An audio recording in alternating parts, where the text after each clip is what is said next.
A strange, grotesque, but also whimsical British horror film. Let's talk about Broken Bird.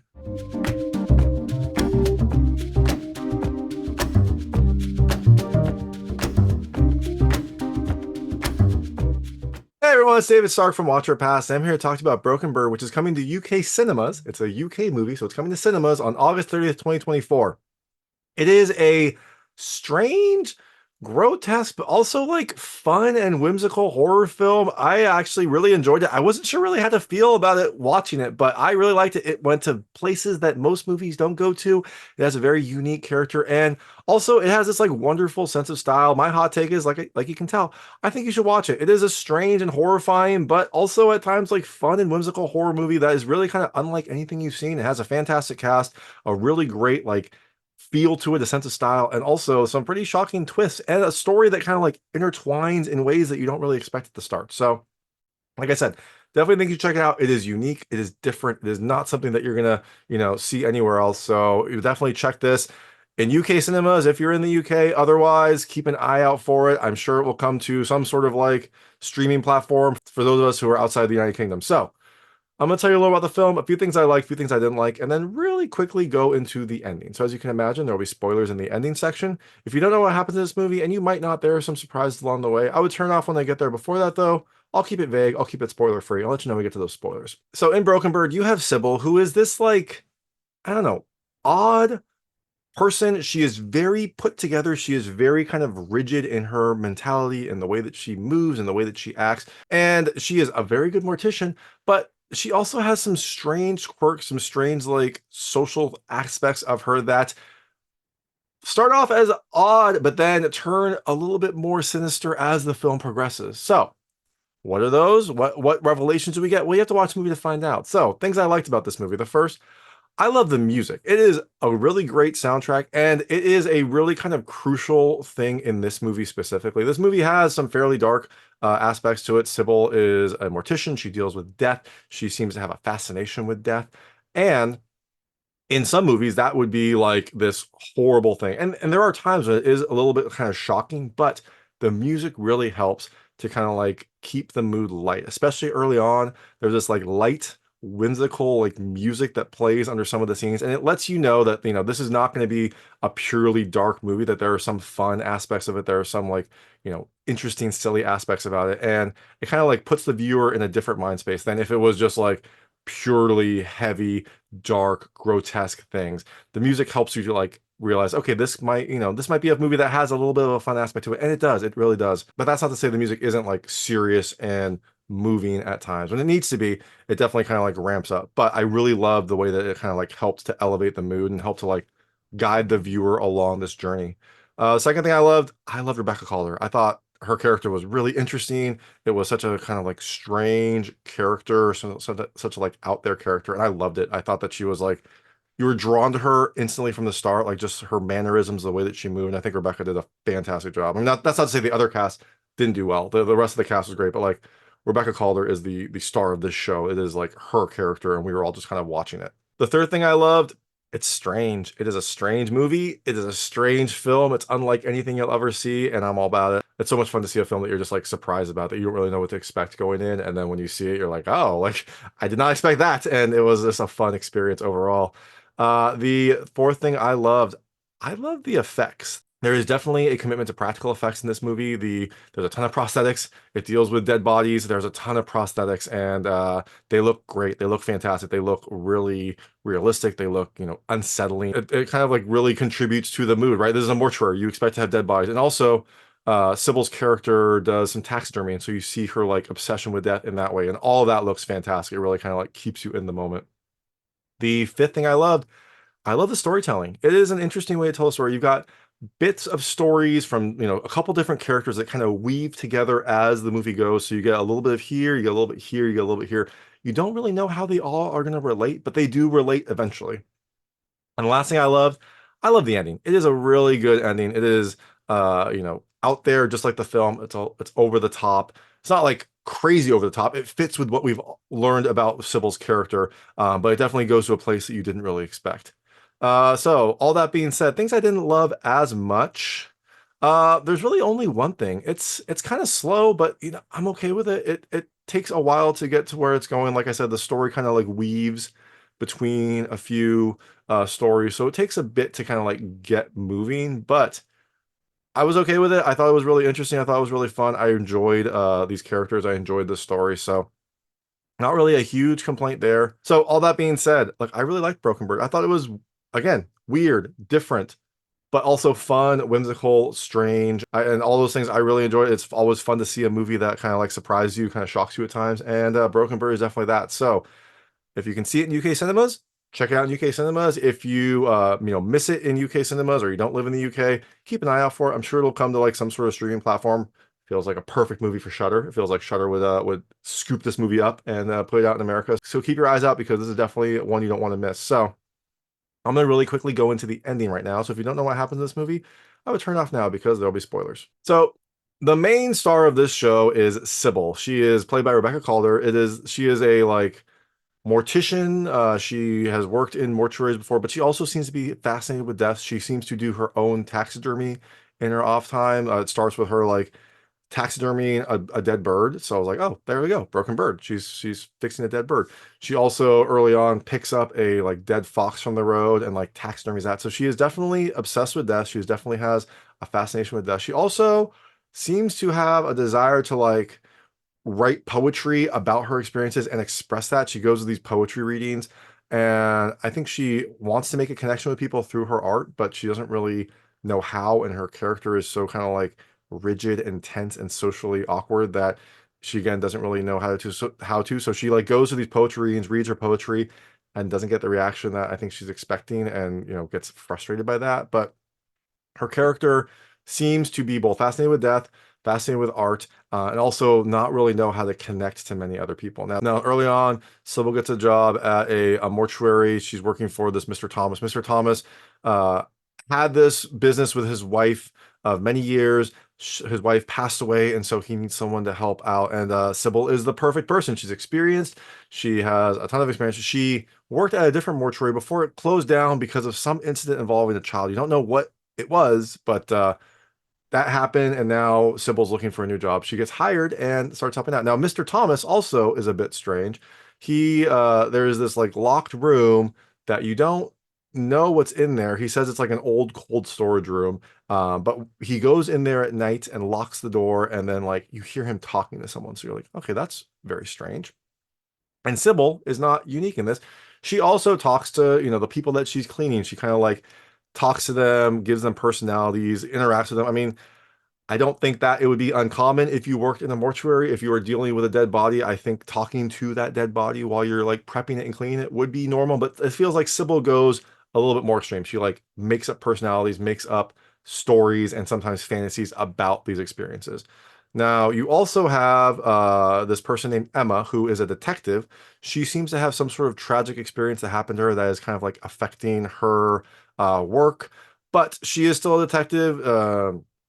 We find out a little bit later what that was, but it seems like her life has like kind of gone downhill since this tragic incident, but she's trying to like get back to normal, trying to deal with it and having some trouble.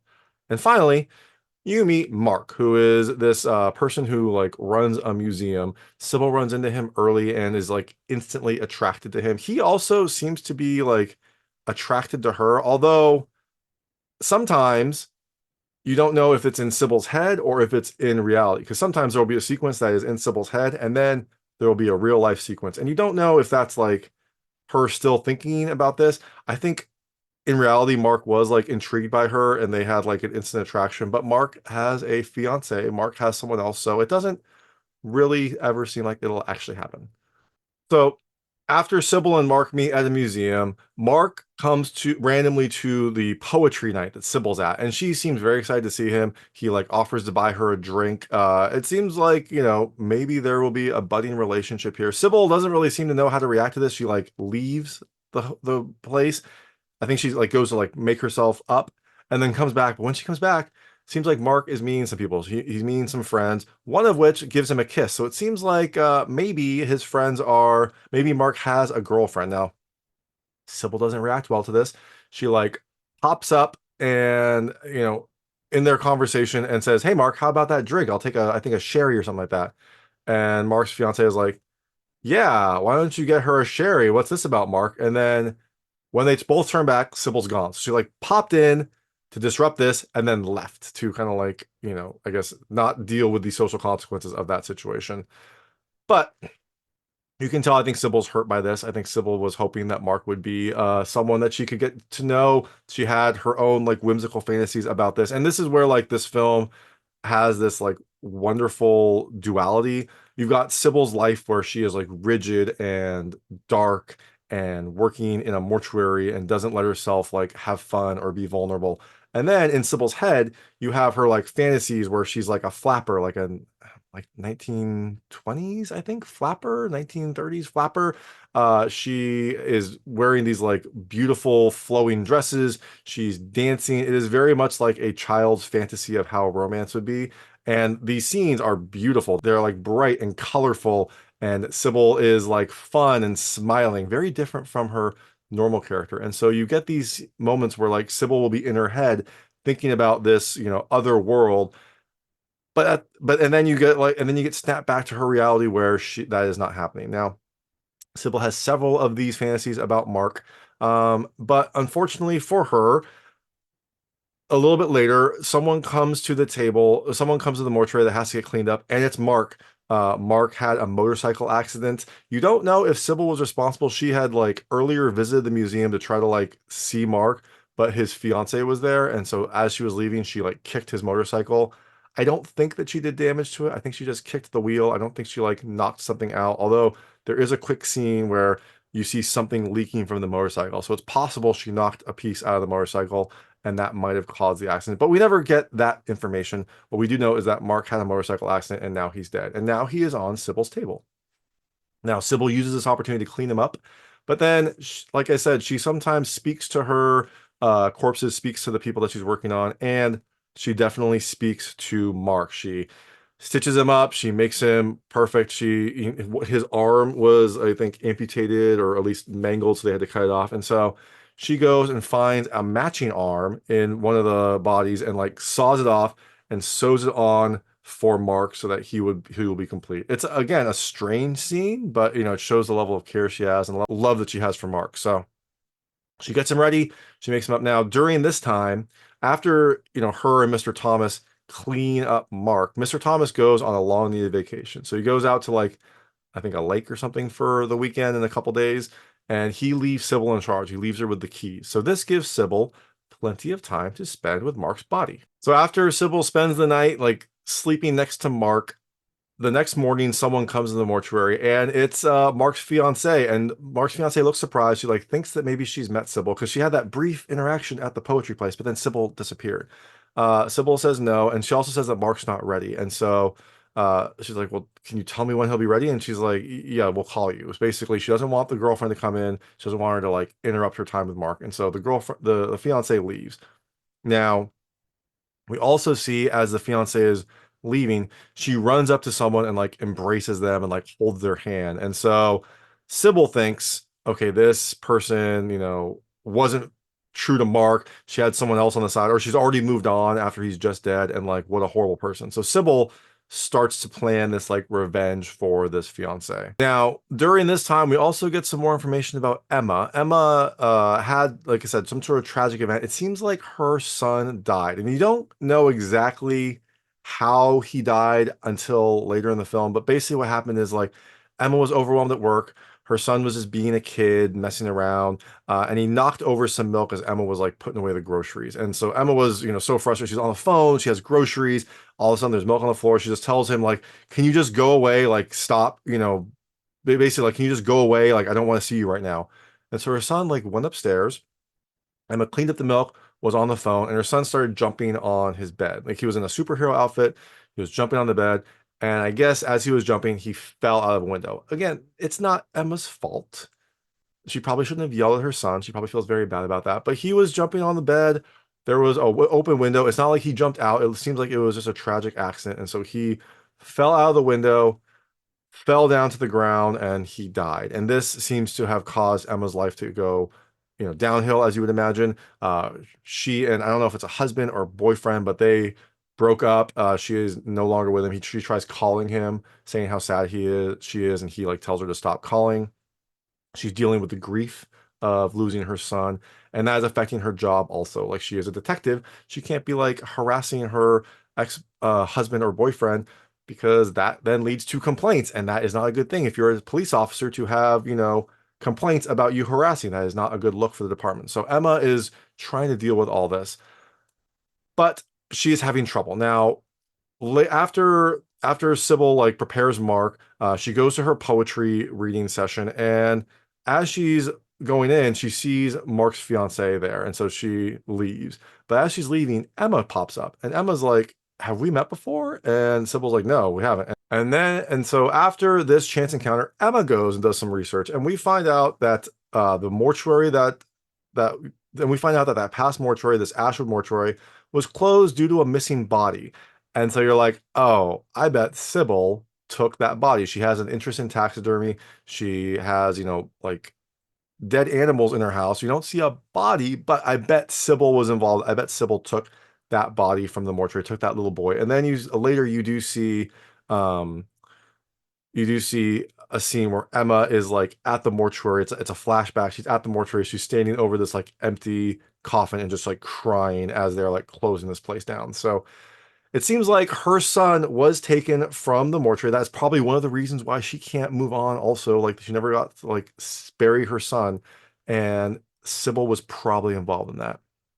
Now, later, Mark's fiance comes to pick up the body, and Sybil, is cold to her, but she offers her some cake and like a drink. And it's this thing called Battenberg cake, which I had to Google. I've never heard of it. It is this like spongy layered cake. It looks very lovely. I think some of them had like four different pieces of sponge cake, like in different colors to make like a checkered pattern and covered in chocolate. It looked very delicious. And so Mark's fiance takes a couple bites, and then she starts coughing. But she doesn't like instantly keel over. She goes to like view Mark, and then very quickly Sybil cuts the time off and says viewing time's over. And Mark's fiance is like very annoyed because she was supposed to be able to spend some time with him. Viewing time is apparently over, and so Emma or Sybil is very kind of cruel to her and says like time to go, time to go. Like, you're not, your time is over. And Mark's fiance slaps Sybil.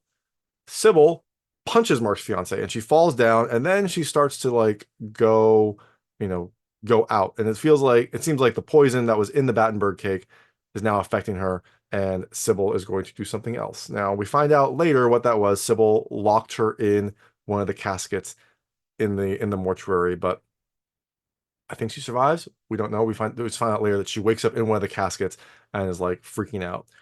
Now, Emma is suspicious about Sybil after she finds out that the last mortuary was closed and Sybil was part of it, so she requests some more information about Sybil. Now, while this investigation is happening, Mr. Thomas returns from his trip, and you're like, oh, like that was a very eventful weekend. Mr. Thomas is there, and he, goes up and says, you were a lifesaver. This is exactly what I needed. Like, I feel so much better. And he seems to offer Sybil some more responsibility. He's going to give her a set of her own keys so that she can like come and go from the mortuary. It seems like he almost wants to make her a partner. And Sybil says, I'm sorry that she has to leave. She's met someone and they're going to have a baby soon. And Mr. Thomas is kind of shocked because Sybil doesn't look pregnant. She is very, very thin. But he kind of like congratulates her and is like, okay, like, I guess. And then Sybil goes up to him and says, like, you and I are cut from the same cloth, it seems. We both have our little secrets behind closed doors, frozen in time. And Mr. Thomas asks if she saw, and she says, yes, I saw. This seems to scare him, and he like asks her, makes her promise that she's not going to tell. And Sybil doesn't say anything. She doesn't say like yes or no, and she kind of like leaves. So this, I think, freaks out Mr. Thomas, and so Mr. Thomas goes to his desk, grabs a vial of something, and walks into his room. Now, Sybil leaves the mortuary, and a little bit after this, the police arrive at the mortuary. And what we see happen is Mr. Thomas goes into the secret room. He drinks from that vial, leaves it on the desk with a note, and then like lays down. And you don't find out what actually happens until a little bit later when the police do raid the mortuary. They go into his room. We see the note says, "I'm sorry, I could not let go," and it's Mr. Thomas in bed, curled up to his dead wife, who he was like keeping in there. That is why he would like go into that room at night. That's why it's a cold storage room. He was like keeping her in there, keeping her body in there, so he could like still have her, even though she was dead. And so I guess it's kind of romantic-ish. He like kills himself and then like curls up to his wife as his last act. Now that that thread is over, and also after the police raid, we see, Mark's fiance waking up in that coffin. So I think she'll be okay. I assume that they'll hear her, but we don't really know. The police are raiding there. But Sybil's already gone. She's gone. She's moving on to the next part of her plan. She finds a stroller in a park with a baby and just like takes it. The mom is distracted. We find out that the mom was like chasing her son who did something. And so she was away. Sybil takes the baby, goes to her car, and drives off. And we see the mom come back later, like scolding her son, and then like realizing the baby's gone and just like freaking out. Sybil drives to this like old family house that she's at. And I guess I should probably mention Sybil's backstory because that is a very key part. So Sybil seemed to have a really happy life growing up. She had a father and a mother and two siblings. They were leaving this like old family estate one day, and as they were driving, it was dark, and a car like ran them off the road on accident. It seems like it was a turn. It was an accident. The car ran off the road, went down, turned over.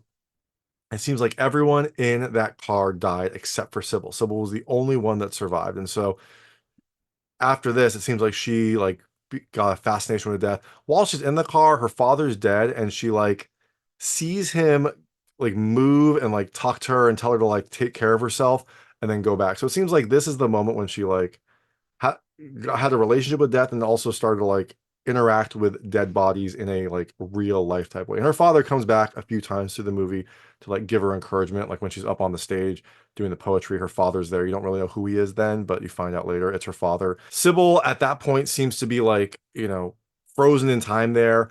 She became fascinated with death. She like never really developed socially after that. And that's why she has this like strange social interaction to this strange like relationship with dead bodies. She like wants to have a family, but she doesn't really know how to. So she kind of like only has it in her mind, like kind of what you expect a little kid to have, these like dancing scenes, this like bright, beautiful romance with this like man of her dreams in this like lovely environment. It's not a real type of romance, but it's what, it's what a kid might have. And that's where Sybil like stopped developing socially. So all that to say, now we are back at the family manor. We're back at her family's estate.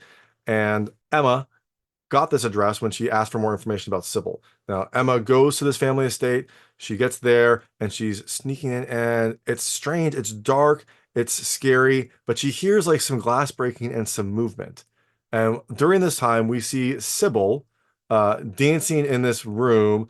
Some glass had broken, but Sybil not even paying attention. She's like in her own world. Her feet are all bloody, and she's just like dancing in this room. And we see the view from her view, and we see it's full of like people who are dressed up very wonderfully. In her mind, this is like a fun family environment. Mark is there. Some kid in a like superhero outfit is there. It's Emma's kid. Emma's kid is there. The new baby is there. Some other people are there from her life. I think her father might be there. I'm not certain though. Um, so you see, like, she is surrounded by this, like, in real life, nightmare menagerie of like dead bodies. But in her mind, this is like her family, and her family's finally complete. She's found someone that she loves. They have a baby. Everything is working out for her in this like horrible nightmare scenario. And during this time, Sybil knocked over a like candle, and so the place starts catching on fire. And Sybil doesn't even recognize this, or if she does, she doesn't pay attention. She's just dancing, having fun. Emma gets into the room. Emma like sees what this actually is. It's like a nightmare menagerie, like I said, with like a bunch of dead bodies, some of them in various levels of decay. This is not a cold storage room, so these are all corpses that have been prepared, but they are not like fully preserved. And so you see all these like various decaying bodies in this room, and Sybil just dancing in the middle of it. Now, I don't know if Sybil realizes that Emma's there, or if this was Sybil's plan the entire time to just like be in this happy place and then do this, but Sybil's dancing and she turns around and we see that Sybil has like cut her own throat. And so she notices Emma, she starts to collapse. Emma like runs to her and like grabs her. And as she's like collapsing, Sybil looks at Emma and then looks over at what I think is the baby. But Emma sees her own son, the body of her own son. And so she runs to her son. The fire is happening. Emma like grabs her son and holds him. And I was like, okay, Emma, like get out of there. There's a fire. And she apparently can't do that. She like collapses in the couch with her son because of the smoke inhalation. I was like, the baby is not good. Like the baby can't handle this much smoke. Like go, go, go. But Emma can't do it. Emma collapses. I don't know if it's from like exhaustion from like finally having her baby back or just like being happy that she finally has her son's body, but she just collapses in that couch. Thankfully, some other cops came and thankfully some other cops after they discovered the nightmares at the mortuary looked up Sybil and came to this house. And so these other cops come in, they find the baby crying, they get the baby out, they find Emma, they get Emma out, and Emma's leaving, but before she leaves, she like grabs her son's body and then she leaves. So they were all able to get out. The house is burning, and then we see Sybil on like a stage in front of her like imaginary corpse world. Like all the people that were in her menagerie are in this like theater, and Emma's reciting poetry. It's kind of a very beautiful poem about herself and about like her, life and things like that. And it's beautiful. They all applaud. Sybil's very happy. And then we see the real life world of Sybil. She is lying in her house on the floor, bleeding out, and they're surrounded by fire. So that is Broken Bird. Like I said, I liked it. I liked it a lot. I thought it was interesting. I thought it was very different. It is definitely a strange movie. It's not going to be for everyone, but if this sounds at all interesting to you, definitely check it out because it's not something you're going to see anywhere else. So it's coming to UK cinemas on August 30th, 2024. If you're not in the UK, keep an eye out for it. This feels like a movie that's going to get some sort of digital release. Probably Shudder. Feels like a definite Shudder movie, but keep your eyes out. And if you do check it out, let me know what you think. Let me know what you liked and didn't like. I would love to hear it. And thanks so much for watching. If you like this review, please like and subscribe to this channel. It helps me out a lot. Make sure all my new content goes straight to you. Thank you.